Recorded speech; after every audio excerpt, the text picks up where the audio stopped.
Hello dear student, welcome to online class subject geography.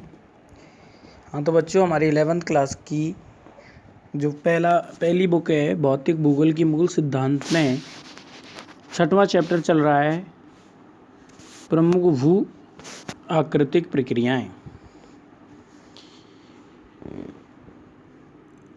आज हमारा जो टॉपिक है बच्चों वो है भौतिक अपक्षय प्रक्रियाएं। उन्हीं के बारे में बात करेंगे आज हम। भौतिक अपक्षय प्रक्रियाएं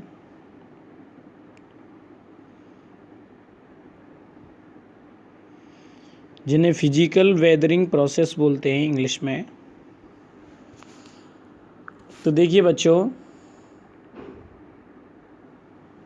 भौतिक या यांत्रिक अपक्षय प्रक्रियाएं कुछ अनुप्रयुक्त बलों पर निर्भर करती हैं। कुछ ही ऐसे अनुप्रयुक्त बल हैं जिनका उपयोग होता रहता है, उन पर निर्भर करती हैं। ये अनुप्रयुक्त बल निम्नलिखित हो सकते हैं। पहला है गुरुत्वाकर्षण बल। गुरुत्वाकर्षण यानी चुंबकत्व बल जो पृथ्वी पर है, जैसे अत्यधिक ऊपर भार दबाव एवं अपरूपण प्रतिबल, शियर स्ट्रेस, यानी किसी भी वस्तु में ऊपर से बल का लगना, प्रतिबल अपरूपण प्रतिबल कहलाता है।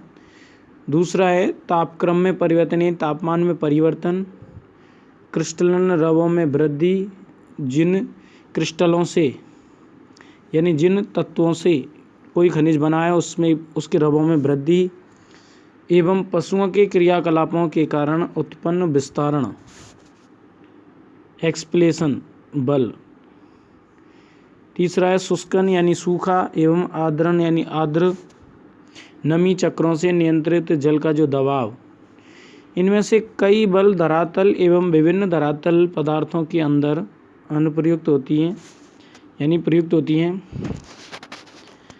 जिसका परिणाम होता है सेलों का विभंग होता है। विभंग का मतलब फ्रैक्चर, सेलों का टूटना। भौतिक अपक्षय प्रक्रियाओं में आकाशीय तापीय विस्तारण, अधिकांश तापीय विस्तारण तो जो भौतिक अपक्षय प्रक्रिया होती हैं वो तापीय विस्तारण, तापमान के विस्तार के कारण एवं दबाव के निर्मुक्त होने के कारण होता है।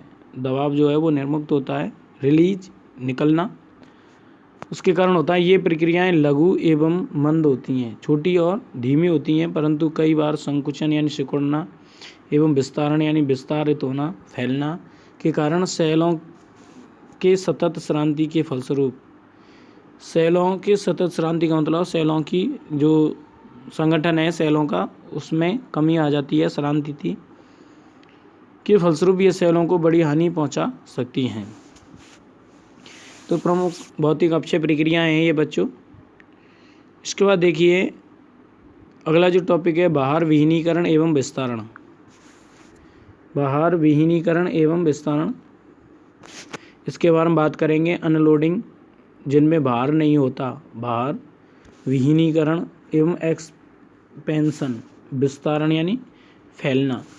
तो देखिए अनवरत यानी लगातार अपर्दन के कारण ऊपरियासी सेल यानी ऊपर स्थित जो सेल हैं उनके भार का अपनयन यानी ऊर्ध्वाधर दबाव, ऊपर से दबाव के निर्मुक्ति यानी दबाव के प्रभाव के बिना निर्मुक्ति का कारक होता है, जिससे सेलों के ऊपरी संस्तर विस्तारित हो जाते हैं। सेलों के ऊपरी जो स्तर हैं, परतें हैं, वो विस्तारित यानी फैल जाती हैं। इसके परिणाम स्वरूप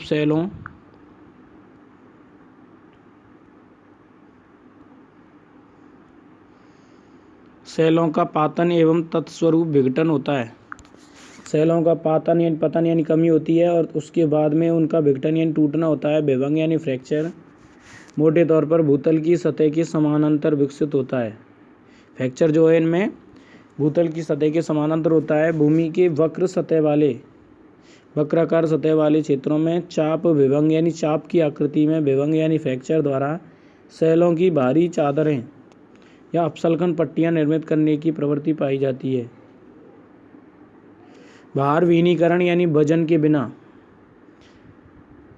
तथा दबाव मुक्त होने के कारण यानी जिसमें दाब नहीं होता उसके कारण विस्तारण से उत्पन्न अपसल्कन चादरों का क्षैतिज विस्तार सैकड़ों या यहाँ तक कि हजारों मीटर तक हो सकता है।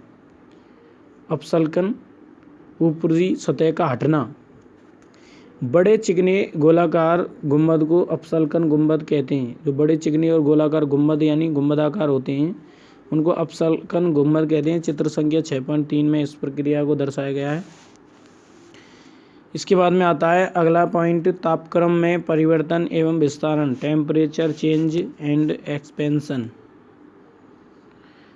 देखिए, तापक्रम में परिवर्तन का मतलब होता है तापमान में बदलाव। तो देखिए बच्चों, सेलों में विद्यमान विभिन्न प्रकार के खनिजों में स्वयं के विस्तारण और सिकुड़न की अपनी सीमाएं होती हैं।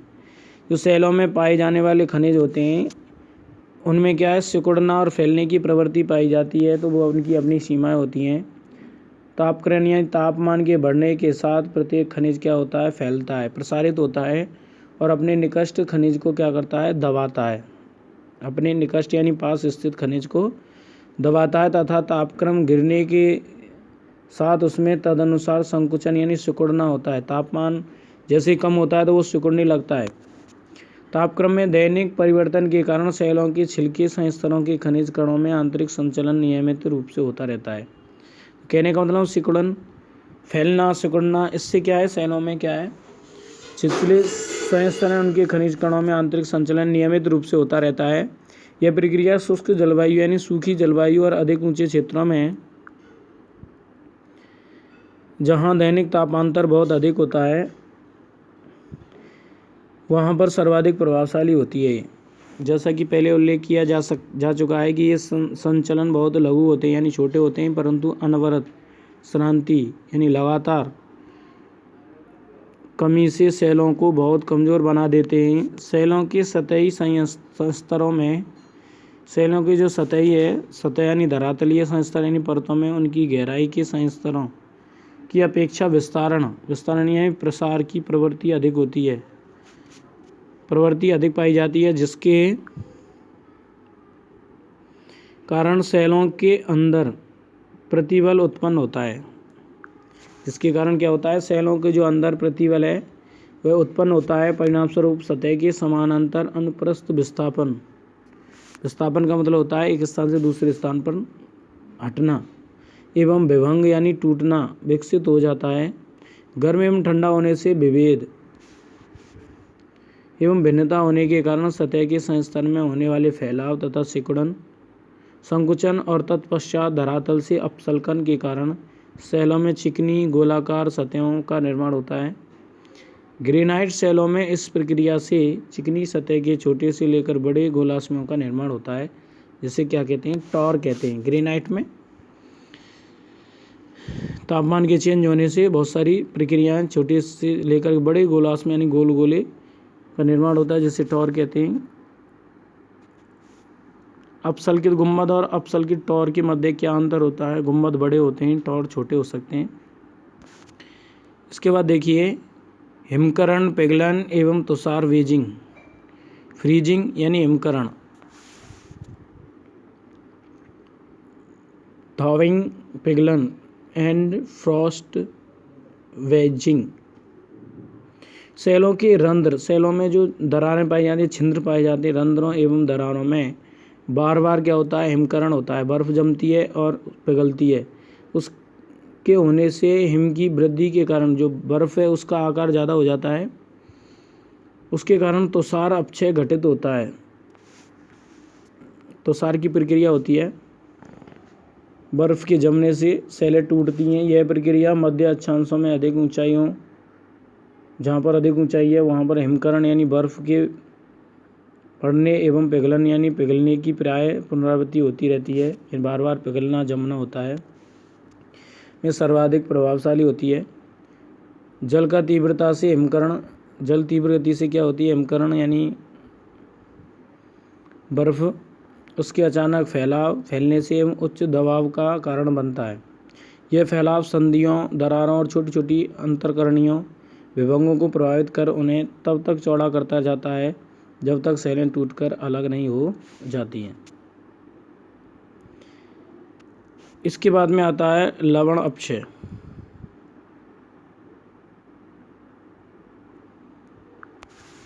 Salt weathering.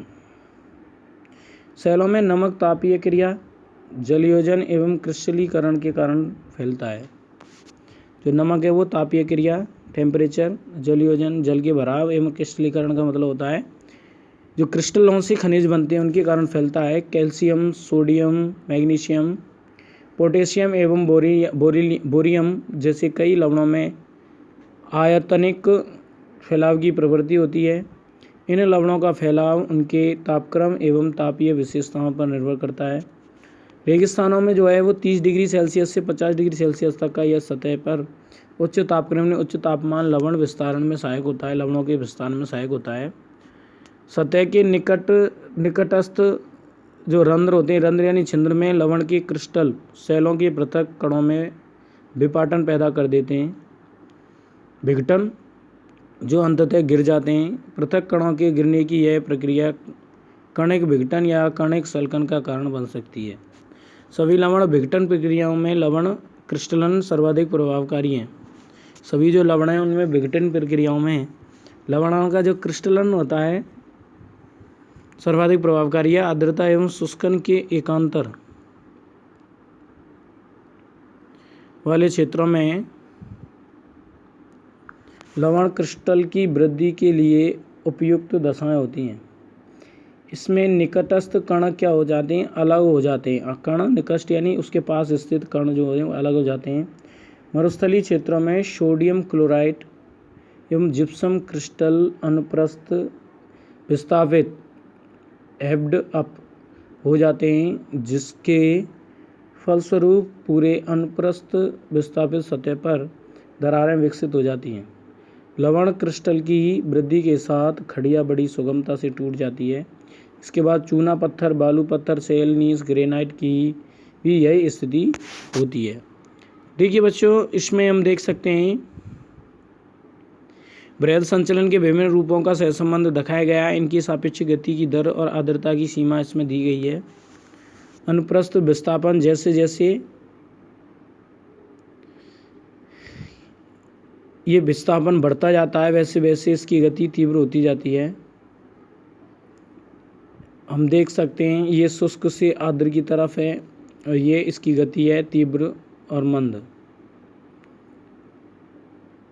आर्द्र प्रदेशों में क्या होती है, तीव्र प्रवाह होता है और शुष्क प्रदेशों में ये मंद होता है। सेल स्खलन का मतलब होता है सेलों का खिसकना, सेल मलबा, सेलों का मलबा, विसर्पण, सर्पीली आकृति, मृदा विसर्पण, मृदा का सर्पीली आकृति में बहना। पंख प्रवाह का मतलब होता है कीचड़, भूप्रवाह का मतलब है भूमि का प्रवाह होना, मृदा सर्पण का मतलब मिट्टी का कटाव।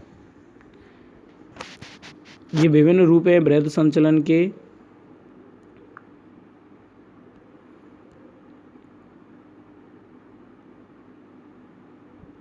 इसके बाद देखिए बच्चों,